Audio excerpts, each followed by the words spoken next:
can be so busy reacting to the current system that isn't working that we can get easily bogged down and see no way to regain order. It kind of feels like I'm cheating. This is coming from someone that doesn't have a ton of time to spare. Hey there, I'm Anna. I've got simple home management solutions for the mama wearing all the hats and doing all the things. I get it, because just like you, I am just making it work. Subscribe and let's stay connected. When I hear home management, I instantly envision an organization that is being run with purpose and intention and efficiency.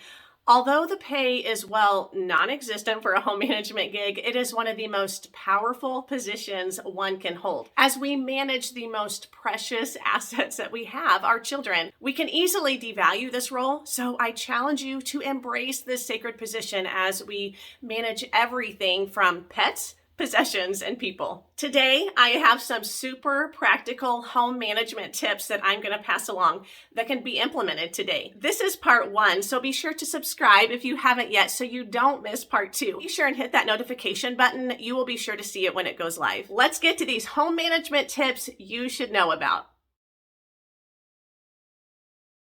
I think the stuff that has to be managed can be one of the most weighty aspects of home management. The visual clutter and the items that must be organized can really consume. Think about it. Everything from cooking utensils, sports gear, craft, and supplies for interest, toys and tools that are necessary for daily life, but can create so much disorder if not organized. These are the resources that we use to make stuff happen in our home and in our lives, but they can easily cause clutter and in turn chaos, and I want to help with that today. Now, picture your space. Now think about the area that weighs on you. Maybe it's the entryway or possibly a spot on the countertop or a table or maybe a shelf or maybe all of the above.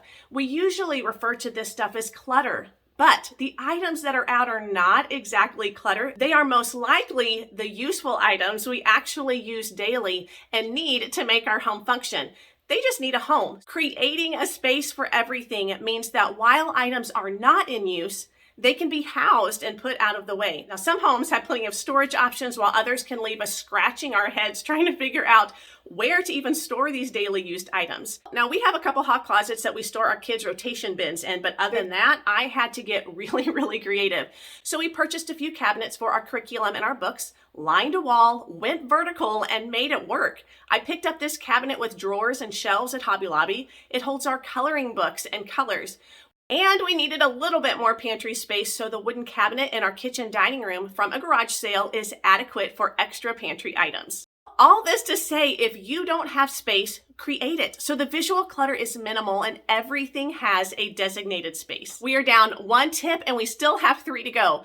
I always make sure that the content I bring adds value with takeaways and actionable tips. I am teaming up with another Mama to 6, Shayla, from Singing a New Song. Here is a little clip that she sent to me for you. Hello, Anna and Anna's friends. I am so honored to do this collaboration. I'm Shayla, and like Anna, I too am a mom of 6 living with chronic illness. I am also a homeschool mama, plus a YouTuber over at Singing a New Song. Obviously, effective home management strategies that don't eat up the entire days are essential for me and my family. Years ago, I found a book that has recently been revised. This book has made a major difference when it comes to how effectively our home is run, and it has helped me so much when it comes to spinning all the plates that I spin. In my collaboration video with Anna, I'm going to tell you about this book. When you are done here, I look forward to seeing you over in that video. I always appreciate Shayla's perspective. This is coming from years of experience as a mama. Shayla shares eco-friendly, clean with me hacks, homeschool, mom day in the life videos. She talks about living and parenting while navigating anxiety and an autoimmune disease. She is a wealth of knowledge, and I always come away with something when Shayla shares. Appreciate her raw honesty and not to mention her boho design, so be sure and go check her out on her channel, Singing a New Song. So we have talked about creating spaces for those daily used items. Now I want to share a concept that has revolutionized my home management. We have got to limit ourselves. Making the container or the shelf or the cabinet the limit is a very beneficial tactic to manage the home really well. Let me explain. Sometimes, even though we organize our stuff, we are still bursting at the seams. If we switched our thinking and organized for our space, not for our stuff, we would be in a lot better shape. Meaning, if I make the cabinet for crafts the limit, or the shelf for books a limit, or maybe just a basket or a bin for toys the limit, then that means that I'm going to be managing a more manageable amount of stuff. Now, going back to the cabinet shelf for our coloring books and our colors, I am limiting myself to this space for all of our coloring books and crayons. Our blanket ladder is our limit. I would love 10 more cozy blankets, but the ladder holds an adequate amount of blankets. Same goes for our resources in these cabinets. If we ever exceed these spaces, then I know that I have to declutter and purge and go through the cabinet that is overflowing or the shelf that appears to be too small. This method keeps me honest and it keeps me accountable. Now, I challenge myself to stick to my limit, passing the excess on, and I have found that I'm actually utilizing our stuff because I can actually find the thing that I am looking for. Now, those spaces that I have created are adequate, and if something doesn't fit, it probably means that I need to pare down and sift through and to declutter. Give this limiting yourself concept a try and just see if that helps with that bursting at the seams issue. Moving on from the stuff that we have to manage to the strategy that we can implement to actually get to all of those tasks on our list accomplished during our day. Now, this tactic I'm going to share with you ensures that I don't miss important to-dos in my day, but it kind of feels like I'm cheating. My phone has alarms going off all throughout the day. It's reminding me to carry through with the predetermined priorities for my day. Now, I plug these into my phone so that even in the busyness of things, the unexpected interruptions, and the reality that life is just full, I can ensure that not only these things get accomplished, but I am also able to stay present in the activities I am currently in because I'm not worried about all the things that I have to do. That alarm is set and I await for it to remind me to move on to the next thing. Even though it feels like I have an endless list of to-dos, I can be at ease knowing that they will get done because I have that alarm set to remind me to take my supplements, to start lunch, make a weekly phone call to a specific person that I want to make sure that I'm staying in touch with, our daily cleanup times. I even have one to start dinner, along with several other weekly or daily reminders. We just have so much going on in our home, as I'm sure you do too. I'm not sitting around just twiddling my thumbs, awaiting for the next thing. It's intense around here, making meals, changing diapers, getting lessons in as we are a homeschool family, meaning there's a lot of plates spinning. And I just needed a way to remind me to carry out the tasks that fill our days. One neat thing that I have noticed is that after some time, those tasks become habit and I can turn off those reminders. Now, there's always new reminders that I need to plug in, but the repetition really does help to create that rhythm and that flow to our day.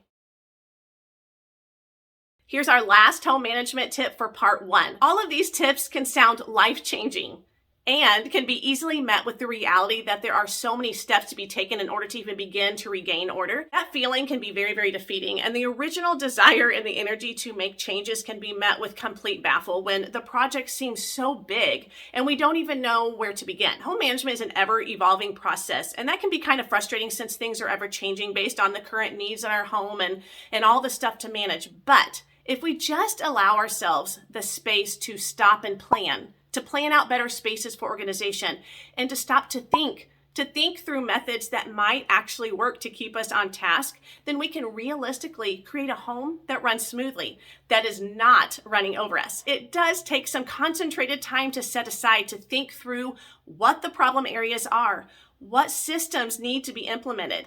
We can be so busy reacting to the current system that isn't working that we can get easily bogged down and see no way to regain order. Be kind to yourself, friends, and give yourself space to really address the problem areas. Setting a time aside to acknowledge the areas that make the most noise, then you can get some control and make sense of your days. Maybe it's to acknowledge the areas that are making the most noise and numbering them in the order that I want to address them. Then another day, I will assess the spaces I have and figure out if I can utilize what I already have on hand to create order or decide to purchase a piece to provide that space that I need. Next, I'll plan a day to go through the trouble spot, decluttering and purging to stay within my limit. Do you see how this works? These projects take time, so give yourself ample time to think through the steps needed to get you to your desired goal. Check out my tips for a tidy house and hidden storage right here, and I will chat with you down in the comments. Be sure and check out Shayla's video.